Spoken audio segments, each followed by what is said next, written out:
রূপগঞ্জ উপজেলা প্রশাসনের উদ্যোগে মহান স্বাধীনতা ও জাতীয় দিবস উদযাপিত। রূপগঞ্জ প্রতিনিধি হাফিজুর রহমানের পাঠানো তথ্য ভিডিও চিত্রে দেখুন বিস্তারিত। মহান স্বাধীনতা ও জাতীয় দিবস উপলক্ষে নারায়ণগঞ্জের রূপগঞ্জ উপজেলায় যথাযোগ্য মর্যাদা ও বর্ণাঢ্য আয়োজনে দিবসটি উদযাপন করা হয়েছে। জাতীয় পতাকা উত্তোলন, কুচকাওয়াজ, মুক্তিযোদ্ধার সংবর্ধনা এবং পুরস্কার বিতরণ সহ নানা কর্মসূচির মাধ্যমে এই দিনটি উদযাপিত হয়। ২৬ মার্চ বুধবার সকাল ৯টায় সরকারি মুরাপাড়া কলেজ মাঠে আয়োজিত অনুষ্ঠানে সভাপতিত্ব করেন রূপগঞ্জ উপজেলা নির্বাহী অফিসার জনাব মোহাম্মদ সাইফুল ইসলাম। এছাড়া উপস্থিত ছিলেন সহকারী কমিশনার ভূমি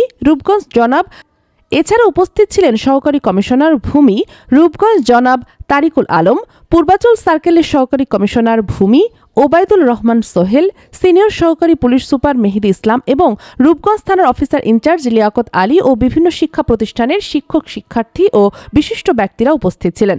এ সময় মুক্তিযোদ্ধাদের অবদানের কথা গভীর শ্রদ্ধার সঙ্গে স্মরণ করেন এবং নতুন প্রজন্মকে মুক্তিযুদ্ধের চেতনায় উজ্জীবিত হওয়ার আহ্বান জানান সাইফুল ইসলাম। শেষে শিক্ষার্থীদের অংশগ্রহণে বিভিন্ন প্রতিযোগিতার বিজয়ীদের মাঝে পুরস্কার বিতরণ করা হয়।